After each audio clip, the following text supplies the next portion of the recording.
Assalamualaikum warahmatullahi wabarakatuh. Perkenalkan, nama saya Lala Kosunada Koso. Saya dari kelas MDIC dengan NIM 2061900069. Di sini saya akan mempresentasikan hasil kerja kelompok kami yang berjudul Sistem Informasi Sumber Daya Manusia. Di sini saya akan membahas bab yang pertama, yaitu pengertian sistem informasi sumber daya manusia. Sistem informasi adalah seperangkat prosedur yang terorganisasi dengan sistematis yang jika dilaksanakan akan menyediakan informasi yang dimanfaatkan dalam proses pembuatan keputusan dan proses pengawasan. Sumber daya manusia merupakan salah satu sumber daya fisik yang ada di perusahaan. Manajemen sumber daya manusia secara garis besar meliputi aktivitas merencanakan, menerima, menempatkan, melatih, dan mengembangkan serta memelihara atau merawat sumber daya atau anggota perusahaan. Sehingga sistem informasi sumber daya manusia dapat dipahami sistem yang bertugas untuk mengumpulkan dan memelihara data yang menjelaskan sumber daya manusia, mengubah data tersebut menjadi informasi dan melaporkan informasi itu kepada pemakai. Informasi yang disediakan merupakan informasi mengenai kebutuhan akan pegawai dalam sebuah organisasi.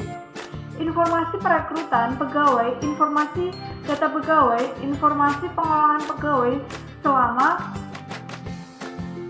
menjadi bagian dari organisasi tersebut, dan informasi mengenai pemberhentian pegawai. Karakteristik informasi yang dipersiapkan dalam sistem informasi sumber daya manusia adalah tepat waktu, akurat, ringkas, dan relevan. Adapun kegiatan-kegiatan utama dari sumber daya manusia adalah perekrutan dan penerimaan, pendidikan dan pelatihan, manajemen data, penghentian dan administrasi tunjangan. Assalamualaikum warahmatullahi wabarakatuh. Nama saya Endah Setiawati, NIM 206190088. Di sini saya akan melanjutkan pembahasan mengenai sistem informasi sumber daya manusia. Nah, langsung saja, di sini saya akan membahas pada bagian yang poin B, yaitu model sistem informasi sumber daya manusia. Menurut Kamus Besar Bahasa Indonesia, model adalah pola atau gambaran dari sesuatu yang akan dibuat atau dihasilkan. Dapat dipahami bahwa model adalah pola, kerangka, atau rancangan yang dilakukan untuk membuat sesuatu ataupun menghasilkan sesuatu. Nah, dalam sistem informasi sumber daya manusia atau yang disebut Human Resource Information System, dalam pemanfaatan dilakukan dengan beberapa model, yaitu dibagi menjadi 3. Pertama adalah model input, kedua model proses, dan ketiga adalah model output. Yang pertama adalah model input dan proses. Yang pertama adalah subsistem SIA atau sistem informasi akuntansi. Nah, SIA menyediakan data akuntansi bagi HRIS, Human Resource Information System, sehingga database berisi gambaran yang lengkap dari sumber daya personil baik keuangan maupun non-keuangan. Yang kedua adalah subsistem penelitian sumber daya manusia. Nah, di dalam subsistem ini berfungsi untuk mengumpulkan dan melalui proyek penelitian yang khusus. Nah, yang ketiga adalah subsistem intelligence sumber daya manusia. Nah, di dalam subsistem ini disebut juga proses karena melewati beberapa proses-proses di dalam penelitian subsistem ini. Yang terakhir adalah model output. Model output ini dibagi menjadi 6, namun saya akan menyebutkan cukup yang 3 saja. Yang pertama adalah subsistem perencanaan kerja. Nah, subsistem ini berisikan informasi atau manajer maupun atasan dalam merencanakan berbagai kebutuhan. Yang kedua adalah substansi perekrutmen. Subsistem ini menyajikan informasi berkaitan pengadaan karyawan, meliputi informasi lowongan kerja dan informasi wawancara. Yang ketiga adalah subsistem manajemen angkatan kerja. Nah, di dalam subsistem ini berkaitan dengan kegiatan pengelolaan dan pengaturan kerja karyawan untuk dikembangkan dan diperbarui sehingga sesuai dengan perkembangan zaman. Yang keempat, nanti saya akan subsistem ini nanti akan dibahas mengenai tunjangan ataupun honor yang akan diberikan kepada para karyawan. Yang kelima adalah subsistem benefit. Nah, di dalam subsistem ini berkaitan dengan manfaat yang dirasakan di kemudian hari oleh para pekerja. Biasanya dapat berupa asuransi atau BPJS.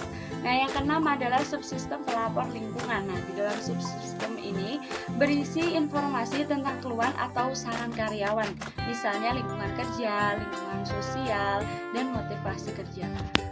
Cukup sekian yang dapat saya sampaikan. Mohon maaf jika banyak kesalahan dari perkataan saya maupun perbuatan saya. Nah, dan selanjutnya akan disampaikan oleh anggota kelompok dari materi sistem informasi sumber daya manusia. Cukup sekian. Wassalamualaikum warahmatullahi wabarakatuh.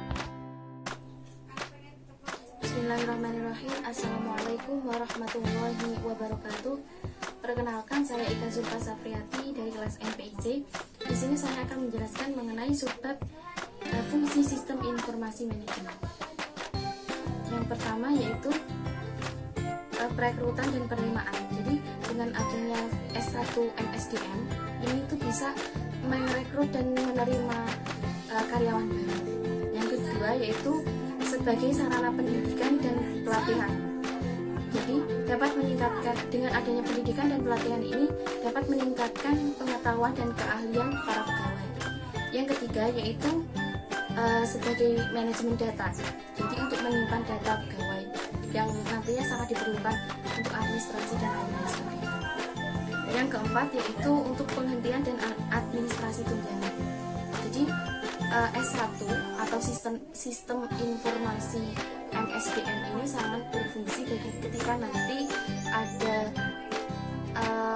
tunjangan atau ada pemberhentian atau pensiunan seperti itu. Jadi untuk mempermudah, makanya ada sistem informasi MSDM.